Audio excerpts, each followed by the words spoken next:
Someday, when I'm awfully low, when the world is cold, I will feel a glow just thinking of you and the way you look tonight. Oh, tonight we're having a great show. We're having the HRC Gala and Silent Auction. It's our 10th annual Gala and Silent Auction. So we have a bunch of guests coming and some great speakers. It should be a great night.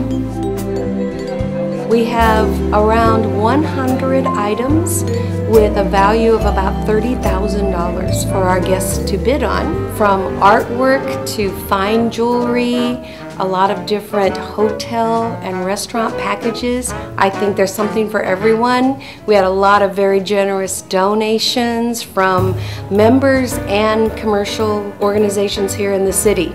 You know, we reap the benefits of the HRC every day, and so we need to support it and be involved. The money that we collect tonight from our silent auction will help the Human Rights Campaign as it lobbies for equal rights for all, especially the LGBT community. And this money will go towards various political fundraisers, and as different laws come forward regarding rights for the LGBT community, hopefully these funds will help make these rights come true, so there will be equal rights for all. HRC is one of my favorite organizations, of course. They advocate for LGBT equality at the federal level.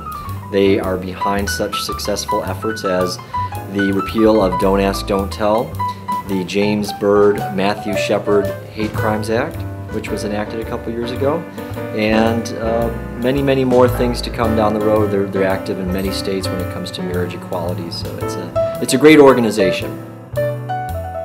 Regardless who's in that office, which represents the people of this country, they will hear our voices because we still are people, you know, fighting for equality, to making sure that everybody in this nation is equal, and that's what I was fighting for the people of this country, not just the selected few. Everybody deserves to be, you know, equal, treated equally with respect and dignity. Ladies and gentlemen, welcome to the 10th annual sold out HRC San Antonio Gala. We celebrate so much, but most importantly, we celebrate you. Without you, each of you, we would not be here tonight. We've seen it over and over in this community banding together to achieve what many said we couldn't. Accepting for Randy and Peter, please welcome to the stage Scott Ross.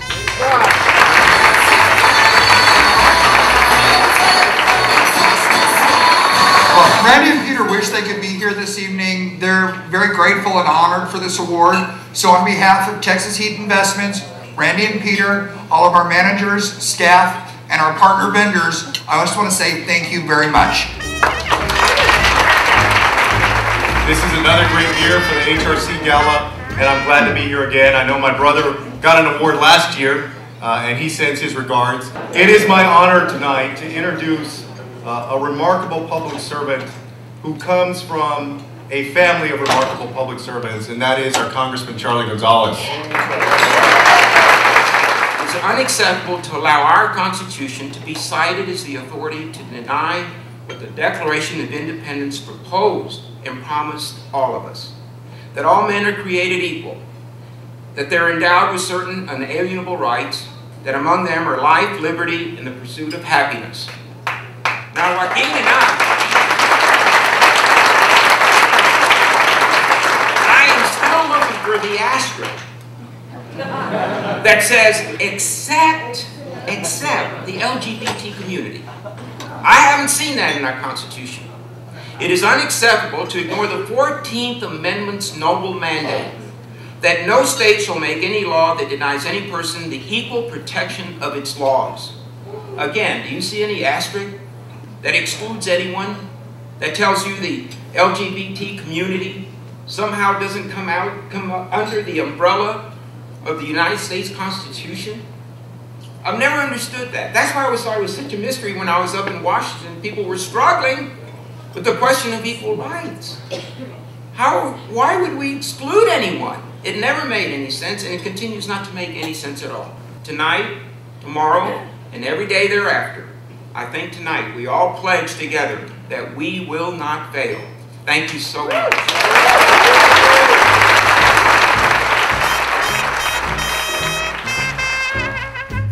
We pay tribute to Chuck and the hundreds of other volunteers over the years who played an important role in keeping HRC a strong force in San Antonio.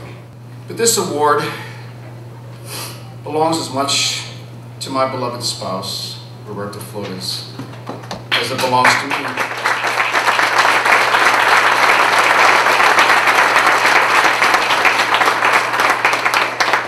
It's really difficult to believe that it has been a little over 2 years now since he passed.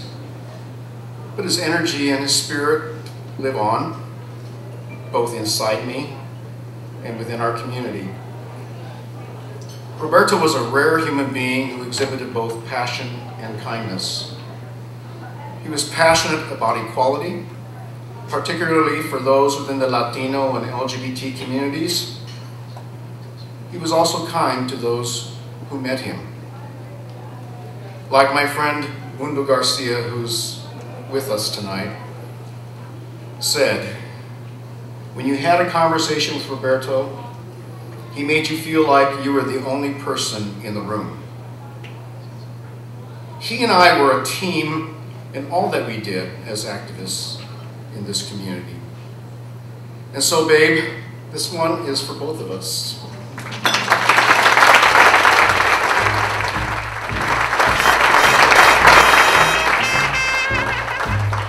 When I was a first-year medical student way back in 1985, I told my classmates, one day, young rabbis would ask us in amazement, you mean there was a time when Reformed rabbis didn't officiate at same-sex marriages? That day has come in Reformed Judaism, but it has not come for America more broadly, and it has not come for the vast majority of LGBT Americans. I will not rest, and surely HRC will not rest until the promise of America really means equality and liberty for all. Thank you. I've been very, very fortunate to serve on the San Antonio Steering Committee, serve on a national position working on the national level with HRC. I believe in what they do. It's not always easy when you have a lot of different opinions and voices, but we all work together to making sure that equality is, surpassed more than what it was 25 years ago to where it is, and moving, forward, as we say, to the future. Anybody can be involved, anybody can take part, and if you believe in equality for, all Americans, you're welcome to, help us. So we need help with volunteers, with the pocketbook, with whatever you can do.